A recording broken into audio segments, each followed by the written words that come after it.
Welcome to Politics Done Right on KPFT. I am your host, Egberto Willies. This is the progressive program that will take the mystery out of politics.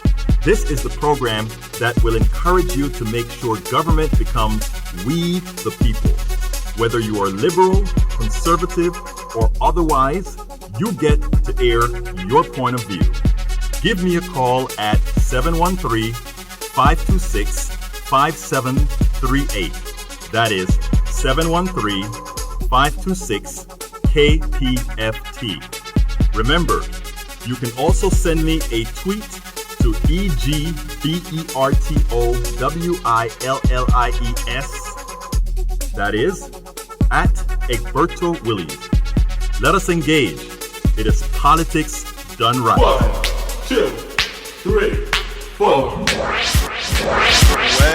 Well, folks, welcome to one more edition of Politics Done Right. I'm Egberto Willies, your host. Thank you so kindly for being here with me. Well, we are going to have a great show. Are we going to have a great show or what? We certainly are. Shannon, how are you doing today? I'm still in shock. You're still in shock. But we're getting past it. We're moving on, dealing with reality. Yeah. And yes, that's what we're going to talk about today. That is what we're going to talk about. We're dealing with reality. But you know what? I'm going to tell you something. I want folks to start by not feeling too bad. I don't want them to sit back there and feel a sense of despair. I don't want anybody there to feel like somehow things are not going to be all right, because I'm going to tell you something. Things are going to be all right. Things are going to be just fine, folks. Yes, it is true that El Señor Trump has just taken over the presidency of the United States. Well, of course, effective on, I think, what is it? January 20th. Is that still a date that he comes into the fold? I believe that's a date that he's going to be inaugurated. There's no reason to despair, folks. There's no reason to despair. What there is reason for is for us to have a whole lot of work to do, and we are going to talk about that.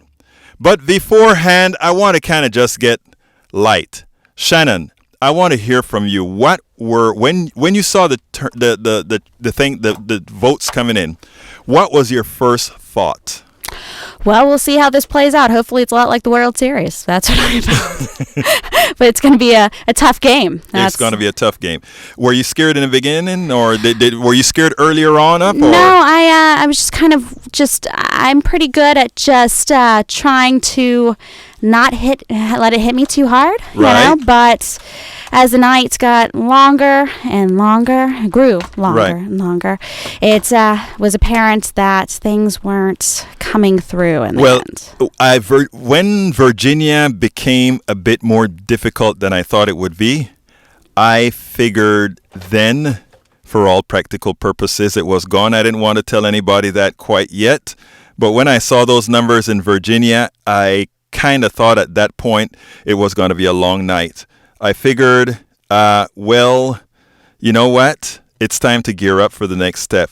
And that is what we're going to do. We're going to gear up for the next step. Okay, let's get started with the program as soon as I can get my fingerprints up here to get the program going. Anyhow, folks, today we discuss the election. Most importantly, we discuss how progressives move forward with strength as we ensure there is no appeasing of the new administration. In other words, hear what I said.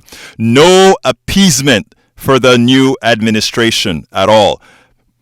But we do it smartly. We do it in a manner in which it needs to be done.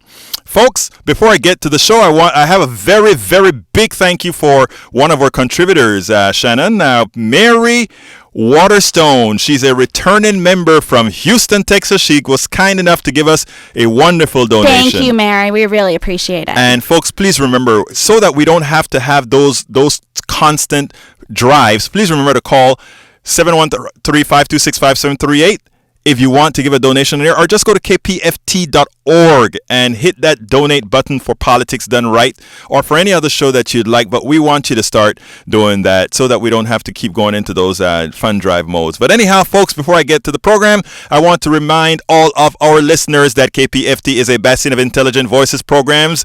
As a political activist myself, my favorites are The Monitor with Mark Bobowie on Mondays at 7 p.m. Then we've got, of course, Think Wing Radio with Mike Honig on Mondays at 9 p.m. And then there's your show, Partisan Gridlock with Jeff Berg on every Fridays. Friday at 3 p.m. And then there is Open Journal with Dwayne Bradley, Marlo Blue, and Hattie Van Bagel. That is every single weekday at 8 a.m. And then Jazz Latino, Afro-Cuban Latin Jazz. It's a very best hosted by Juan Flores on Mondays at 10 p.m. Absolutely so. And he also has a program on HD3. We'll get to that a little later. But I have a new program to the minstrel show. For some reason, it doesn't appear on my thing, even though it's on the website. So I'll get to that at another time. But anyhow, folks, check out our full schedule at kpft.org, where you can find programming from music to politics to medicine to the eclectic. KPFT is a listener-supported public community radio. So that it can remain strong, we need you as a viable community member to be a part of it. This is KPFT 90.1 FM Houston. We want to hear your voice. We want to hear your thoughts. So let us talk. I'll be also following our hashtag Politics Done Right on Twitter, Egberto Willies. You can listen to the live stream or listen to the podcast, vlogcast at our site, egbertowillies.com or politicsdoneright.com. But folks, do you know what time it is? Do you know what time it is? It's time for the weekly blog post. Okay, before I go to the blog post, I want to remind you the show is the free menstrual show that comes on Fridays on HD3 at 4 o'clock. But before that show, they also have a good one, the Human Show at 3 p.m. on HD3 on Fridays. Please, folks, call these guys in and be a part of some great programming, some great talk. Anyhow, the name of the show today, the name of the blog of the week is called Democrats and Progressives Must Do Nothing to Assist Republican Policies. A lot of folks want to say, Egberto, I thought you were a coffee party guy. I thought you really believed in compromise and all that kind of stuff. And that's the case. I do believe in compromise and all of that. One thing, the human condition was a show. I do believe in compromise, but what I do not believe in is extortion. We must not ever allow folks to use extortion in order to get their will. And so far, that is what the Republican Party has done, and they have been successful in using extortion to get their means. And unless that is nipped in the bud, that continues to occur. So we'll talk a whole lot about that, but let's get busy with the blog of the week. It goes as follows. It is imperative that Democrats do absolutely nothing to assist Republicans to implement their Republican policies. I come to this conclusion with a lot of pain, given that I strongly believe in cooperation between parties and compromises to ensure the well-being of all Americans. We preach that at one of the groups I participate in, Coffee Party USA. So why would I support behavior anathema to that? It is simple. One cannot. One must not. We will not reward extortion. Before President Obama officially sat in his office, then Senator Minority Leader Mitch McConnell said, "The single most important thing we want to achieve is for President Obama to be a one-term president." He made this clear at the Heritage Foundation and on Fox News. In fact, he specifically said that the only way Republicans could implement all of their policies and rid themselves of Democratic policies is to have a Republican president, House, and Senate. They have it now. Interestingly, when President Obama came into office, he had the entire government as well. Of course, for some time, he also had a filibuster-proof majority in the Senate. President Obama implemented most of his policies that brought the country out of the 2008 Depression. During that 2-year period when Democrats held complete control, President Obama did it fighting Republicans on the right and blue dog Democrats on the center right. In other words, the man was fighting two sides of the equations, both Democrats and Republicans, but we got stuff done. Republicans, with the help of an inept, derelict media, created false narratives surrounding the somewhat progressive policies that brought back the economy, that would provide affordable near universal health care, that would stimulate the economy, that would revive the auto industry, that would catalyze the green energy sector, and much more. Now, these same Republicans use sexist, misogynistic, racist, xenophobic fears to get enough electoral college votes to take over the government. Democrats must not. Progressives must not. Positive thinking Republicans must not. No one must allow what was done to win the presidency to be used again. No one should be able to go to the worst side of the human psyche to win that election. It must not be rewarded. Brian Henry, a high school teacher and activist and friend, wrote an essay titled, "Explain Why Democrats After 8 Years Should Treat Your Party and any differently than you treated ours." That perfectly illustrates what every well-meaning American is thinking. And he says the following: "While I accept the results of the election, I'm finding it quite difficult that people, particularly Clinton and Obama, are insisting that I unite behind Trump as president. I realize that they both love our country and are only saying this because it is necessary to avoid violence and further social fracturing. But this is the context within which I am processing the election. Obama won in a bigger landslide in 2008. Again, let me remind you, Obama won in a bigger landslide in 2008. Democrats had 60 senators, not 51, and a large majority in the House. Republicans didn't unite behind Obama or give him a chance. They said he was a Muslim, a terrorist sympathizer, a foreign-born non-citizen, a socialist, communist, and Marxist. The Republicans proceeded to engage in an unprecedented obstruction, delaying economic recovery and diluting the effectiveness of reforms. They did their absolute best to literally destroy his presidency, undermine his very action, delegitimize him in the eyes of the public, and make him fail. The minority leader said, "Our goal is to make him a one-term president." They decided they would rather Obama fail than the country succeed. They called him a liar on national television during a speech in Congress. They refused to hold hearings on the Supreme Court nominee. And after doing all of that, they nominated someone who launched his political career pushing the birther conspiracy. That Obama was not an American citizen, and then he won the election. They retained control of Congress, and now they get to nominate Supreme Court justices to preserve the conservative majority that should have ended with the confirmation of Merrick Garland. And I am supposed to unite behind Trump's presidency? Seriously? Are you kidding me? Oh, and this is still Brian Henry saying, "Oh, and Hillary received more votes than he did. Why would it not be entirely appropriate for Democrats to obstruct Trump?" Seriously. Daily Kos's, end of quote. Daily Kos's founder and publisher Marcus Molitzes wrote the following in his article titled, "We Oppose Everything That Makes," and it makes a prescient point. It goes as follows. This is what Marcus says. "Their obstruction became so blatant, they even refused to perform their constitutional duty to advise and consent to President Obama's final Supreme Court justice. And did they suffer anything for it? Of course not. They won big in 2010 and again in 2014, and they won big last night. Not only did obstruction," this is Marcus Molitzes still talking, "not only did obstruction help hamper Obama's agenda, just as importantly, it sent a message to base Republicans that their party actually gave a you-know-what. It let them know that their party would fight for them even if everyone else thought they were being you-know-what. It didn't matter. That singular focus on obstructing Obama and Democrats said they cared. If Trump wants to pass a new Voting Rights Act or nominate Merrick Garland, then we can work with him. Anything else, he can go to do-you-know-what with himself. Infrastructure spending, let him get the votes from his own caucus. Anything else he might propose, even if we might agree with it, let him get the votes from his caucus while we hurl metaphorical Molotov cocktails from the sidelines.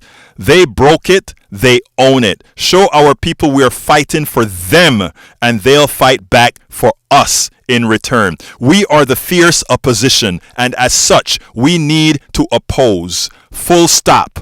From day one. Desde el primer día. Día número uno.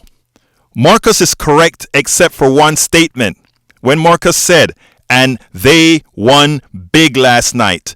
Our derelict media and the Trump campaign wants America to believe that Trump has a mandate. He does not. The reality is that Democrats did quite well in the aggregate, even with the surge of Republican rural vote. While Democrats lost the presidency, the Democratic presidential candidate Hillary Clinton won more votes than Donald Trump did. She won more votes than Donald Trump did. She won the election.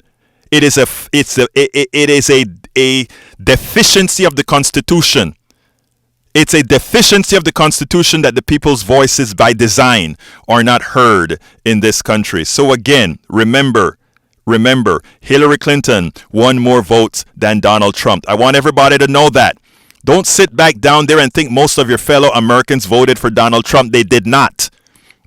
Most of your fellow Americans voted for the Democratic candidate. Most of the Americans voted for the Democratic candidate. They did not vote for Donald Trump at all. At all. Democrats, now remember as well, Democrats picked up seats in the House. Democrats picked up seats in the Senate. They picked up few chambers and won several local races. In Texas, elsewhere, and all over the place, they won. It was not as bad as folks believe or that the media would have you believe. Democrats did fairly well during the election.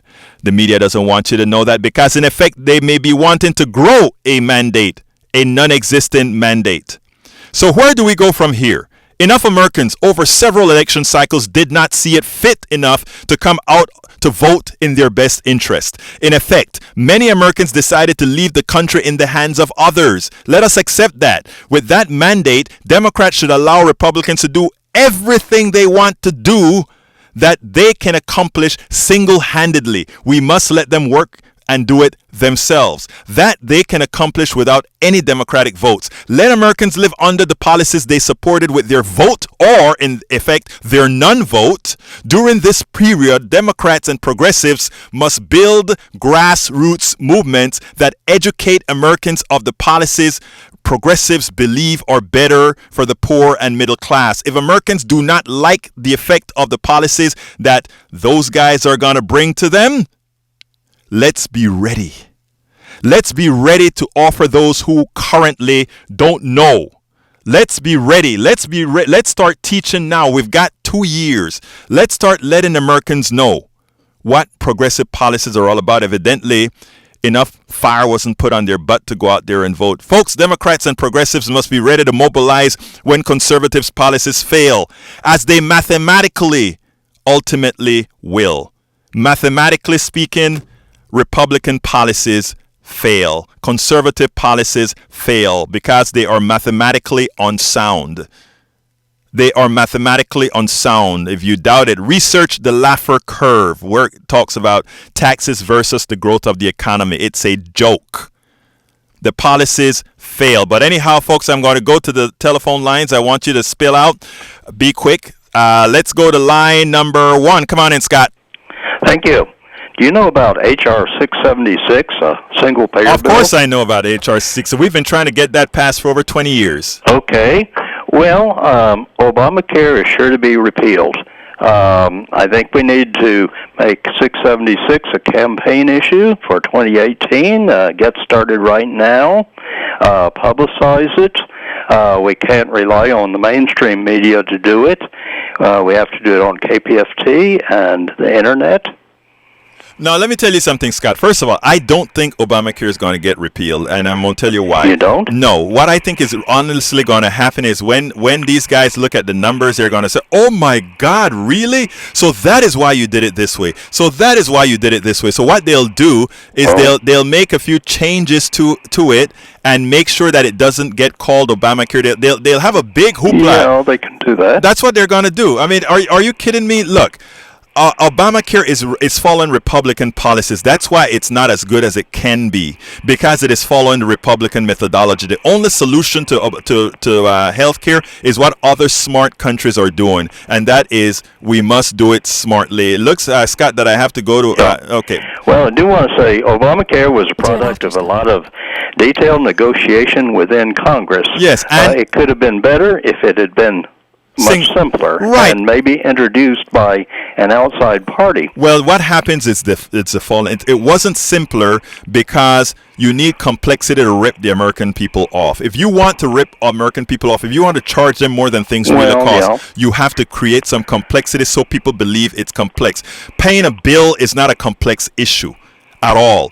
And healthcare is not complex. We make it complex so that we can have all these middlemen skimming monies off of people. That's why it's complex. You get healthcare from a doctor gets paid for his services. There's no complexity there. The complexity is in developing, is in surgical procedures. The complexity is in developing drugs. But even that, the taxpayer pays a whole bunch for, and then they turn it over to drug companies who sucker us for all of that. But sir, we have to go to a break, my friend. Okay. So thank you very much for calling in, and then I'll be going to going back to the callers next. Go ahead for the break. Thank you, Egberto. Okay, it is currently 72 degrees and partly cloudy skies. Mostly cloudy tonight with a low of 58 degrees. And let's take a brief look at what's going on in Galveston Island. It is a cool 67 degrees and clear skies. Huntsville is a clear 71. And if we take a brief look at our roadways on the West Loop northbound, there's a heavy truck accident blocking the exit ramp to the Katy Freeway. Traffic is backed up to Evergreen. An accident just cleared on the Katy Freeway inbound at Studemont from 2 center lanes to the left shoulder. Traffic remains backed up at this time to the West Loop. Disabled heavy truck on the Southwest Freeway is affecting the right lane and shoulder just before the West Loop. That's backing up traffic to West Park. That's a look at your Houston area weather and traffic. I'm Shannon McCurchie, and you're listening to Politics Done right here on KPFT Houston. Back to you, Egberto. Muchas gracias. Thank you very much, Shan. Let's go to line numero dos with Johnny. Come on in, Johnny. You're partially right there. They had to make it complex in order to make it easier for the insurance industry to rip people off. Absolutely. Not Obama. No, that's what I mean. When right-wingers listen to this radio show, they'll think, oh, yeah, see, he's admitting Obamacare wants to rip them off. Oh, no. Insurance company. Obamacare is not actual health care. It's a law that forces the insurance company to behave a certain way. Johnny, I appreciate you. I appreciate you for doing that, because that was important what you've done. And what Johnny says is correct. What I meant is you have to have a complex medical system so that these private companies can rip you off. That's the reason you must have a complex system. Medical care is very simple. Very simple. Two reasons why I'm calling. One, I have a positive suggestion for folks on what they can do between now and election and inauguration day, and after the first so-called honeymoon is over. Yes. And also, I have a theory that I'd like to run by you to get your opinion on it. Sure, Ready? Go ahead, Johnny. Okay, the first one, the suggestion. I can't vouch for this website yet because I just found it last night and I'm just starting to look into it. But it's called Impeach for Peace, all one word, impeachforpeace.org. Mm-hmm. And they give you action steps to take. It's a one page full of action steps. And right. They have different. They have a home page. They have action steps.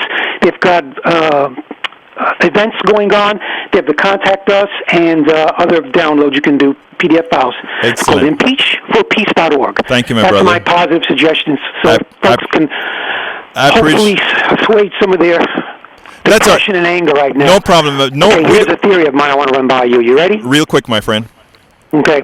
When Hillary Clinton was giving her very graceful and gracious and very, I thought, well thought out concession speech, you know, one of the things that came to my mind was when she was on the debate stage and her opponent, for lack of a better word, threatened her with jail time if he became president. I can't help but thinking that she was thinking about the possibility that he would actually follow through on that, because after all, he's a Republican. Right. Yeah. Listen, I don't doubt that. Can't argue about that, can I? I can't argue the negative. Yeah, I mean, I try to play both sides. I try to think, well, Democrats usually give good concession speeches. I hardly remember many Republicans who do, maybe except for George Bush Sr., I think. But most of the times I recall, it always seems to be Democrats who give good concession speeches. Of course, because they give in right away, like Al Gore. Because he gave in way too quick. I know, but look here, Johnny, I hear you. I'm with you, brother. Look, I got to go to the other call. The lines are crazy full, my friend. So I'll talk to you later, and thank you for the call, my brother. And this is why I agree with that person that you quoted at the beginning of your show. We really have to step up our game. If there's liberals out there that want to turn the other cheek, that's fine. No, we need more people willing, able, and ready to do the other. It's not about turning the other cheek. That's the only countermeasure to these Republicans, because you give them an inch, they take a mile. Thank you, sir. You have a good one. Okay, let's go to John, line number 3. Come on in, John. John, line number 3. I guess we lost you, John. Line number 3, call back. Let's go to line number 4 with Robert. Come on in, Robert.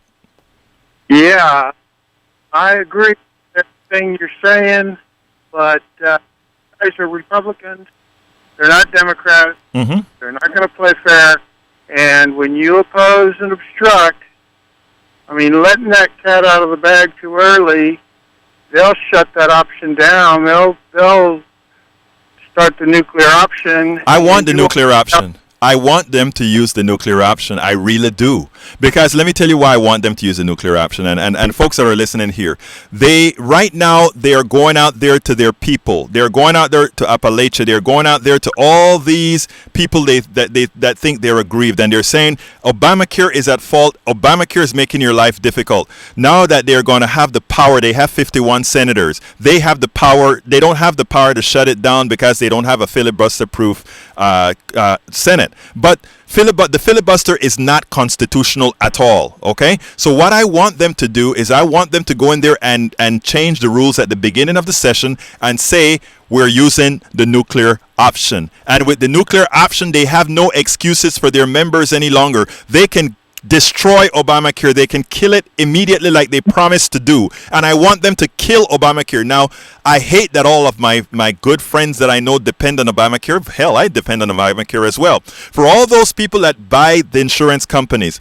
for all those people that didn't vote, I am sorry. We had the option to prevent this, but the only way we can teach those people who vote for evil and they do it generally willfully ignorant. So I'm not really blaming them per se, but for those people who vote for these guys that are against their own interests, I want them to see when these guys have real power, how their policies will really work for them. So I want the nuclear option. I want them to allow 51 votes to pass laws in the Senate, and that way they can kill Obamacare. They can kill all the things that he put out there that go. By the way, most of the money goes to red states. Most of the monies that Obamacare and all these other programs are for go to the people in Appalachia. Those people that you see going to those that are using their food stamp cards and all those different cards. They're not most of those folks in the ghettos. They're not most of those folks in the barrios. They're those folks up there in Appalachia. They're those folks in the Texas area, in Porter and all these surrounding areas. These Trump surrounding areas, these are the people most dependent on government. Let me finish. I want them to have the power to give the people who voted for them the policies they claim is good for them. Anything else? Be careful, because look what Reagan did. His stuff, we're still suffering from that. And if he the reason why, you're right, sir. I'm sorry to interrupt you.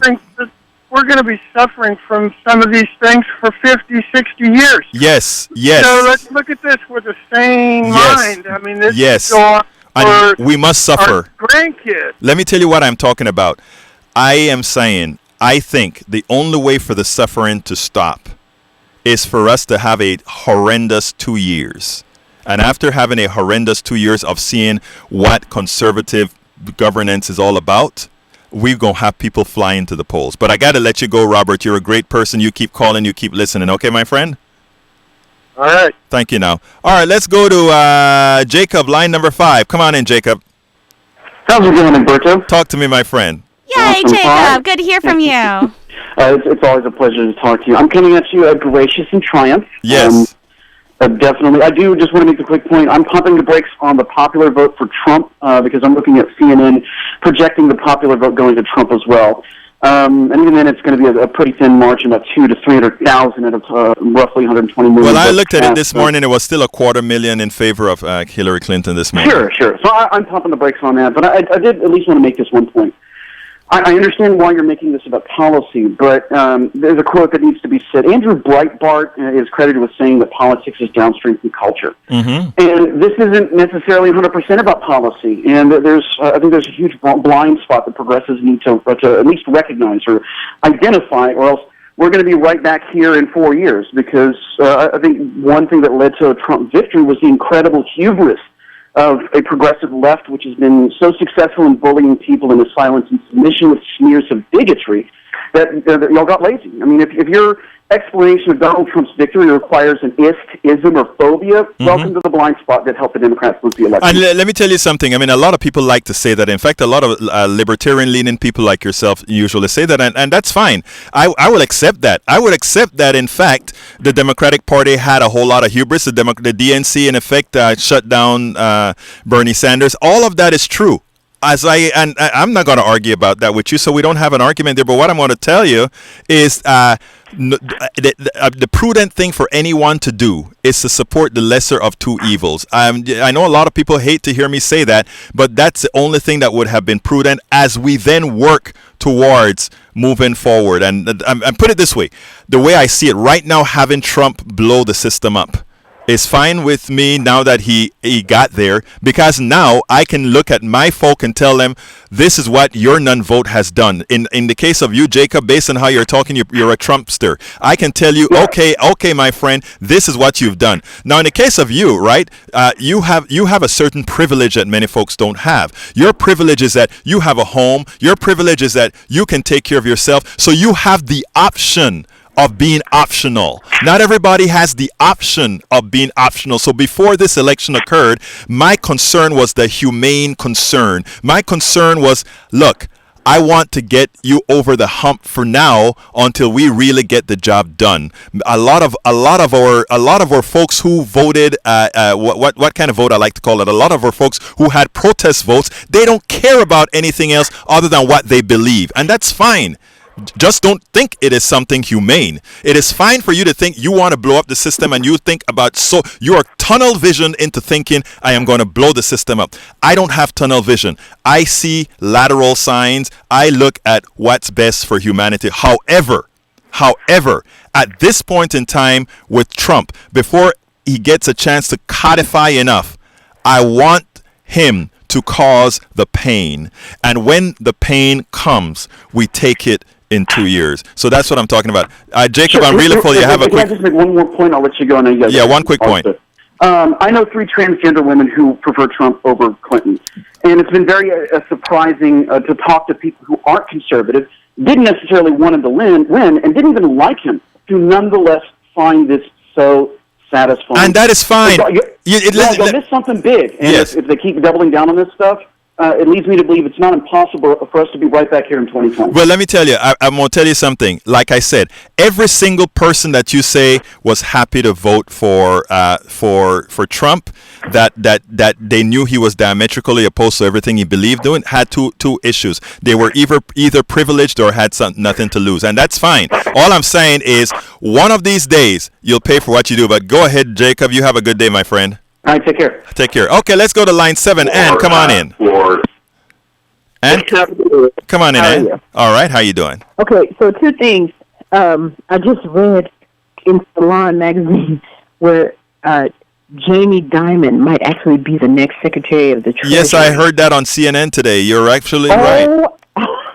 You know what? You are so right. Just let it... You know, I understand that there will be pain. Right. Like the movie, there will be blood. Right. But, you know, sometimes you have to, you know, there's always comedians that make jokes about like black comedians will make jokes about black families. They say, "Oh, you playing with the knife, huh? Oh, Right. well, go ahead, play with it." Right, right. Like oh, you running through the house? Okay, go ahead. But if Jamie, this is the very thing that those people thought that they were. Yes. Throwing the Molotov cocktail at Jamie Dimon as Secretary of the Treasury. Let me tell you, he hoodwinked. Prices in the first place. He hoodwinked. Listen to me, and this is what I've been trying to tell all my friends, including the Trumpsters. He hoodwinked them, and we all knew he would hoodwink them. Come on, the guy is from Trump University. That's what he does. He hoodwinked people. Let me tell you something. You know why he was smiling with Obama? Because he and Obama came to an agreement. I can guarantee you, Obamacare is alive and well for now. Now the Republicans are going to try to give him pressure. Okay, but this is the guy who once supported single payer health care. Trump supported single payer health care. Let me tell you. You see, one of the thing with low information voters is they don't know these things, right? And when they do find it out after they've made their mistake, the one thing they want to do is say, "Well, yes, we knew that, but he's going to blow the system up, and we just wanted to send a message." They didn't send a message. Yeah. The Republican Party. That's called trying to lower lessen your cognitive dissonance, right? Thank you. I get that. I completely understand that. And the thing of it is, I'm telling you, this is rich. If they make Jamie Dimon Secretary of the Treasury, oh my gosh! Listen, just you know what? Just sit back. Sit back. And like you said, I don't wish harm to anyone, but sometimes you have to learn your lesson. You have to learn your lesson. Absolutely so. But and no harm done, no foul. Maybe we can get it back on track. But it's that type of stuff. What's really gonna really upset people is when they start messing with government funding of stuff. Oh, I know, because that these people get the people that voted for Trump, and let me put that out there and tell folks, they make black people, Latinos, or a certain group of people, all of the times they make them the scapegoat for social services. But again, this is from low information voters. The vast majority of our welfare go to white people in Appalachia, white people in Texas, white people all around this place. That's who gets most of the entitlements. Absolute numbers. It's very much so. So the thing about it is, to get the things that they claim they want, they don't realize it's going to hurt them. And that's fine. It's fine now, because like I said, the only way you can reach the people is when they feel the pain. What the Republicans have been successful in doing is being able to say, well, we'd like to pass this, but there's a filibuster and we don't have enough people to pass it. So what I want them to do is I want them to blow up the filibuster rule. That way they have total control, and that way their people can see what they will really do for them. Look here, Ann, thank you very much for calling. Listen, I know you got to go to other callers, but Egberto, please talk about how when people say bringing jobs back to America, why don't people understand the steel industry is not coming back to America? Companies are using so much. They're dredging the world for the cheapest labor. And on top of that, they're trying to automate as much as possible to get rid of humans, period. You're absolutely right. The jobs are not coming back, folks. We have to create a new kind of job, or we have to get a little, I hate to use the word, we have to get somewhat we have to create different kinds of jobs. The jobs are not coming back. Coal, we will never go back to coal because natural gas is flourishing. Right. Natural gas is flowing like crazy. In fact, all the fracking that's being done with natural gas makes coal the energy source of the past. It's not coming back. And Trump doesn't have a lot upstairs. We know that. He's not a very smart person, and that's why he would be Bush to the nth degree. In other words, Bush didn't have much upstairs, but he had a whole lot more than Trump. Now Trump is nothing upstairs, so the other people will be governing, and they will all be governing in their best interest, and their best interest does not include the Trump voter. So the Trump voter once again would have been hoodwinked. So anyway, thank you very much for calling. And listen, natural gas. You said natural gas. Yes. Egberto, solar is getting cheaper by the day. Absolutely, as well. In fact, they're so cheap now that we can actually get it near the scale of natural gas in some areas. Thank you very much, Anne, for the call. Bye-bye now. You have a wonderful day. Okay, let's go to Melissa. Melissa, you are on line numero uno. Come on in, Melissa. How are you doing? Hello. Hi, Egberto. Talk to me. Well, I just wanted to see what I could do. I'm a Democrat, and I've been a Democrat since I was able to vote. Right. And everybody that I'm surrounded by is not a Democrat. Of course, you know, I live in Texas, as most of us do.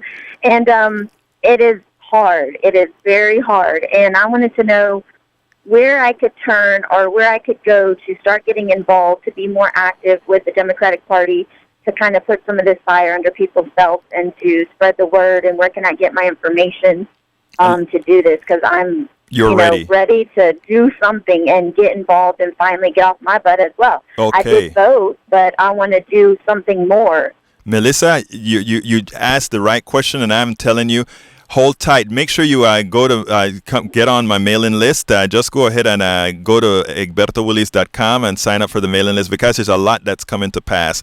Let me tell you that we are setting up, if you remember, Bernie Sanders created this group called, the Bernie Sanders people created Our Revolutions, where we are going to start getting candidates from the city council to the school board to senators and everything. We are starting to work on the grassroots level to put candidates out there that we want. We are somewhat going to work within the democratic structure to do that. But if the democratic structure presents a hindrance, it doesn't really matter, because we know what we want, and we will be executing through Our Revolution and organizations like that. In other words, to some extent, some of what Jacob had to say with the Democratic Party and the establishment party is true, that to some extent they can be derelict, but let's stop talking about the Democratic Party or anyone else being derelict, because if we want, we can bust in there and be a part of it, so that we can extricate the dereliction and make it viable. And that's our goal. It's not going to happen overnight, but you got to start somewhere. Right. And I'm hoping that there's a lot of people like me that will get involved. And don't think you're so alone. Ready. Melissa, you're not so alone in Texas as people believe. Remember that just the voting in Texas, Hillary Clinton lost by 8 points. That means there are and she won Harris County 54%. What that means is that there are a whole lot of Democrats around, there are a whole lot of progressives around, there are a whole lot of liberals around. So we just have to give us a chance. I think in January is when we have our first regional meeting, and then we'll start getting everybody involved. But don't think that we won't be contacting you. So get with us and let us know what's going on, and we'll be with you, okay? Okay, thank you so much, Egberto. I'll get involved with that. Thank you very much, Melissa. Thanks. Okay, let's go to line number 2. Come on in, Michael. Come on in. Hey, Egberto. How are you today? So far, so good, my friend. Talk to me. Listen, you and I have actually had a dialogue off and on for more than a year. Yes, sir. We started talking about this whole election with Clinton and Donald Trump and the media. And your worst fear and my worst fear actually came to fruition. Yes, sir. And last week you were talking about what do we do on the 9th, the day after. Yes. And I was thinking, the day after, I was incredibly despondent, disappointed. And I got to tell you, instead of sitting around and not really doing anything, you, me, and everybody else is going to have to really work incredibly hard to protect the civil liberties that we have. Yes. The civil liberties that we have been able to garner over the last 8 years. There's something very funny about Americans, and there's something very funny about America. And for some reason, whenever we take 2 steps forward for social justice, for religious freedoms, for any of those, the next administration kind of comes in and we do the polar opposite. Right. I don't understand why. But when I watched Clinton give her concession speech, she was kind of speaking in code to us, telling us that, you know what, never give up for fighting and working hard for what you truly believe in. Right. You and I are going to have to continue the fight at some grassroots level We have to protect ourselves. Donald Trump sold white American men a bill of goods, and we essentially rolled over and took it. Right. We didn't ask enough questions. We weren't analytical enough. The media didn't press him for real, concrete answers. And when he tells us that he's going to give us a 35% tax rate decrease, he's a liar. Right. He's going to blow up Obamacare and give us something else that the Republican Party has on the back shelf already. Well, that $150 that he's going to give you in a tax break is what you're going to need to pay extra to get health care insurance in this country. Right. Michael? This is a bunch of BS. Let me tell you something, Michael. The lines are full, so I'm going to have to go, but I want to tell you something. You're absolutely right, and we are going to remain engaged, and we're going to be talking a whole lot of that on these stations. Okay, Michael? Thank you, sir. You have a wonderful day, my friend. Okay, we have to go to a quick break, and then I'm going to have to take the calls rather quickly. Go ahead. Thank you, Egberto, and good afternoon. It is cooling down nicely out there. It's currently 71 degrees and partly cloudy skies. Mostly cloudy tonight with a low near 56 degrees, and nice and sunny on Veterans Day tomorrow with a few passing clouds and a high near 76. And there's a few accidents around town to report. On the North Loop westbound, there's a heavy truck accident blocking the exit ramp to the I-10 direct connector. And down the road on the West Loop northbound, there's still that heavy truck accident blocking the exit ramp to the Katy Freeway. Traffic is backed up on the loop all the way to Evergreen. Also, heavy truck accident cleared from the Katy Freeway inbound at Studemont, but traffic remains backed up to that West Loop. Also, on the Northwest Freeway, there's reports of an accident over close to the I-10 direct connector, but I'm keeping an eye on that. That's supposedly affecting the exit ramp, but the cameras are not visible at this time to see what exactly is going on there, but I'll keep an eye. And it's starting to back up considerably on the Southwest Freeway inbound from Westland inbound to I-45. That's Look Your Afternoon Commute. I'm Shannon McCurchie, and you're listening to KPFT Houston 90.1. Politics Done Right with Egberto Willis. Muchas gracias. I have a whole lot of calls. I'm going to try to ask folks to be short and when their comments. So let's go line number, 3. John, come on in, John. Hey, Egberto. Hi. I read your blog earlier today. Yes, sir. I've listened to you. I was on earlier, but I got disconnected. Oh, I'm so sorry, my friend. One thing. Y'all need to own up some responsibility on Trump. Okay. Michael Moore said it best. Yes, he did. And you have got to admit that is true. A lot of those people who voted were formerly Democrats, and they dropped off. Yes, they were. And let me tell you, John, you're not going to have a problem with me. You know how I think, and you know I'm a straight shooter. And in fact, if you look at my 3 o'clock blog today, my blog dropped at 3 o'clock Central Time, both on Coffee Party and at Willie's Media LLC. And you'd see what I did is I simply took a copy of that letter that Michael Moore put out there, and I put it out there with a simple commentary on the top. And why did I do that? Because he's absolutely right. Democrats, and let me put it bluntly, the Democratic Party is responsible for this. Right after the election, we came on air, and we brought in an activist from that goes into the barrios and activate. And he came on and he said one of the problems in the barrios is nobody's going out there and talking to them and telling them what it is that they're going to do for them. And I reminded him I told him that it's the same thing I was told by one of my Latino activist friends out here, who said, when I asked him, what is it going to take for us to get our people to vote? And he said, these folks just need to come in and ask for the vote and tell these folks what they're going to do for them. So you're absolutely right, John. I'm not going to argue with that. That said, we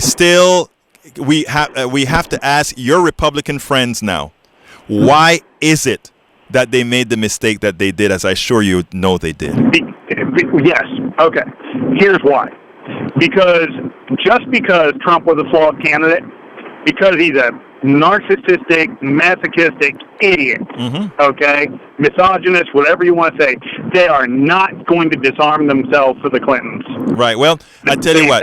That's how they felt. I know. It's the lesser of two evils. It's ugly. It's wrong. It's horrifying to even me. But the fact of the matter is, they were not going to disarm and just, be shamed into giving up what they thought as their representation. And here's the funny thing. They cut their nose for doing it. But, John, thank you for calling as usual, but my phones are full. Okay, my brother? Yep. Talk to you later, buddy. Take care, buddy. Bye-bye. Okay, Chad, come on in. Line number 4. Come on in, Chad. Hey, Egberto. Talk to me. I just want to say, your point earlier about how do we move forward as progressives. Yes, sir. We got to recognize that the unholy alliance of this corporatist wing of the Democrats. Yes. And the toxic identity politics of regressives, not progressives, has run its course. Okay. And we have to get past that cognitive dissonance and classism. So are you ready for our revolution? Well, we got to fix ourselves. Let me ask you this. Are you fixed? Am I fixed? Yes. As in As if what you know what the problems are, right? Well, I mean, we have to recognize that a county that Obama won by 20% in Pennsylvania went to Trump big time. I know. That's what I'm saying. What I'm really asking you, Chad, is I'm actually giving you some kudos here. I'm saying you know what the problem is. We're not asking the Democratic Party or anybody else to solve the problem for us. We're going to get off our butts and do the grassroots move, the grassroots necessary to do it. That's what I'm trying to get at. Well, we also have to examine the identity politics and how it doesn't have a core to it. It's a lot of I tell you what, I know catchphrases and a lot of alienation and division. Let me just say one thing, okay? Identity politics exists for a reason, and I'm going to have to let you go pretty soon, but I really want to say this since you brought this up. Identity politics come up for a reason, and let me just use one quick thing to tell you. Everybody right now is talking about the white working class, those Reagan Democrats and others in the white working class that felt left behind, and that's why they went ahead and make this choice and voted against their own interests. You don't want to talk identity politics, but that's what they're talking about there. And my question, Egberto, yes, sir. 30% of Latinos supported Trump. I understand that. That's more than Mitt Romney got. 13% of black males supported Trump. I know. The simple fact is, when this is about that cognitive dissonance, we have to accept the fact that unlimited labor supply causes wages to go down. Chad, I tell you what. If we support unions, if we support workers, if we oppose wage stagnation, if we're concerned with any of that, we need to end our cognitive dissonance. And I agree with that, but we'll have to talk about that another time because this is a very complex subject. Take care, Chad. All right, let's go to Charlie. Come on in, Charlie. Line number, I'm going to have to go with just 30 seconds now, guys. Come on in, Charlie. Okay. Real quick. ¿Cómo estás? Silver lining. Yes. We are getting the Democrats are getting a clear start, and I think it's very clear, and I've seen a lot of articles on to this effect, that progressives are in the ascendance. Right. We're not going to be. We're not going to. When we rebuild from this, we have proven that centrist and moderate things do not work. We have to go the progressive route. I love you, Charlie. I love you. In other words, we are going left, brother. I mean, that is what people want. Well, we're going progressive, and I make that distinction. Well, because progressive can be both R and D. You know what? Thank you for saying that. You know what? Thank you for saying that because I've written that all the times. I always talk about the civil rights and how it actually got passed. So you're a good man. Thank you for reminding me about that, Charlie. Could I mention one other thing, too? Real quick. Recommend to your listeners. Yes, sir. Read the Garrison Keillor article that was published today. Great article. It's on and it's on Daily Kos as well. Excellent article. Thank you very much, Charlie. Thank you, sir. All right, let's go to John, line number 6. John, you're going to have to be quick this time. Oh, John, call back. I think they hit the wrong button, but Michael, come on in. Oh, what happened there? Okay, let's go. Our phones are giving us trouble. Let's go to line number 3. Is that me? Yeah, you're on line number 3.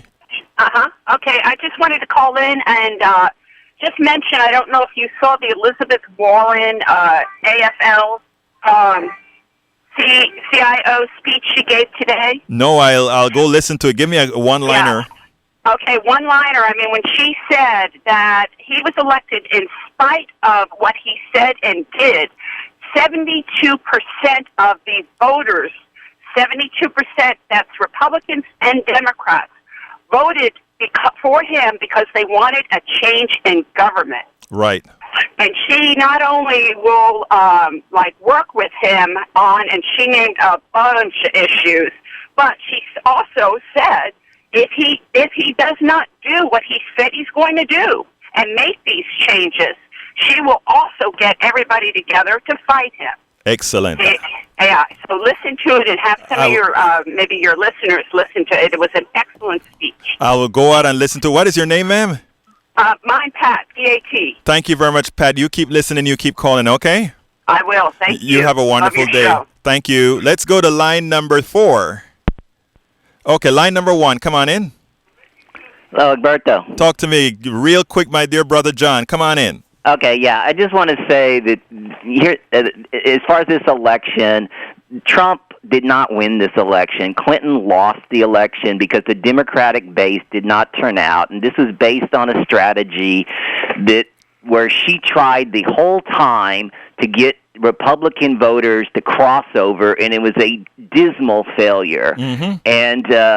And when you're talking about, you're trying to downplay how bad this actually was. I mean, yes, she won the popular vote, right. But I mean that doesn't matter. I know. It doesn't matter. Every strategist in the world, knows that you set your whole campaign up through the Electoral College. John, if it wasn't that way, I know that people would be coming to Texas. They would be coming right. to California. They'd be coming to New York. John, that's the bottom line. I know that they failed in the Senate. They failed in the House, and they could have done much better if they would have just tried. This is actually what you wrote about before. Yes, I did. About trying to talk about Bernie's message. Right.